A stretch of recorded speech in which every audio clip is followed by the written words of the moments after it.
What's up, insiders? You know the drill. If it's Tuesday, it's news day. Let's get into it. First, we're excited to announce the long-awaited thumbnail test and compare feature has begun rolling out to creators with access to advanced features. As a recap, Thumbnail Test and Compare is a feature that allows you to upload up to 3 thumbnails to test with viewers to help pick a winner. YouTube will show your chosen thumbnails evenly across your video's viewers and will select a winning thumbnail based on which one generates the most watch time share. Why watch time and not CTR? We want to make sure your thumbnail and content gets the highest amount of viewer engagement, so we're optimizing for overall watch time share over other metrics. We believe this metric is the best way to guide your content strategy decisions and support your chances of success on the platform. The tool is still in early stages, and we may expand to include more metrics in the future, so stay tuned. It may take a few days or up to 2 weeks to get finalized test results from your thumbnails, and once your test is complete, you'll see a report with your test results listing either a winner, if there's a statistically significant result, preferred, or none. Not seeing a winner is normal, especially if your videos don't receive enough impressions and there isn't a significant difference between the thumbnails you're testing.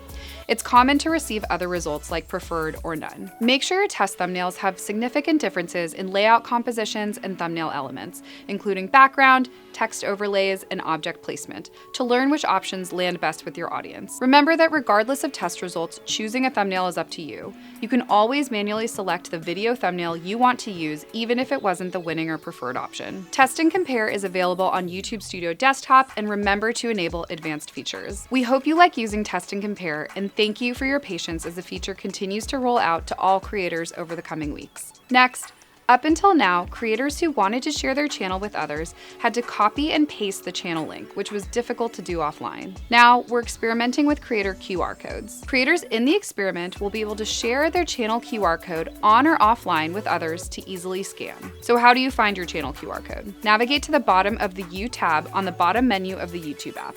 Tap the chip under your handle that says Share Channel, then tap QR code in the menu. Then you can save it to your phone's camera roll if you so choose. Others can find and share your QR code by tapping the 3-dot menu on a channel page, Share, and then QR code. Let us know what you think in the comments. Next, last November, we announced the YouTube Studio payment experience, which made it easier for many creators to view their payment details without having to log into AdSense for YouTube. Initially, this was only available to creators whose AdSense for YouTube account had one YouTube channel paid in US dollars. Now, we're rolling this out to creators who are paid in all currencies. This will roll out over the next couple of weeks, so if you don't see this information in Studio yet, don't worry, it's coming. As a reminder, this is only available for creators whose AdSense for YouTube account has one YouTube channel associated with it. We'll leave more information in the description. Let us know if you have any questions. Next, in March, we talked about launching an experiment for a new premium-only feature that combines user watch behavior data and AI to help identify the next best point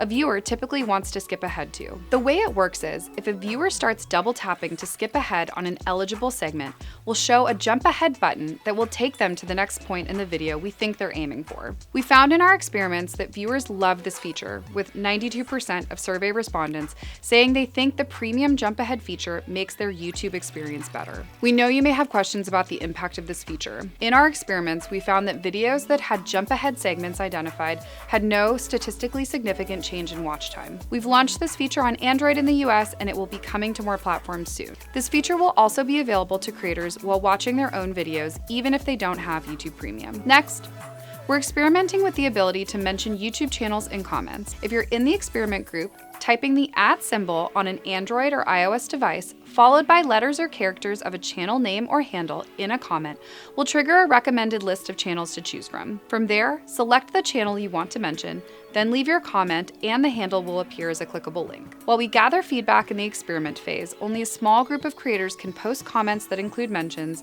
but all viewers and creators can engage with these comments. Leave us your comments and questions below. And that's it for this week. From the creators of YouTube to YouTube creators, we'll see you next week.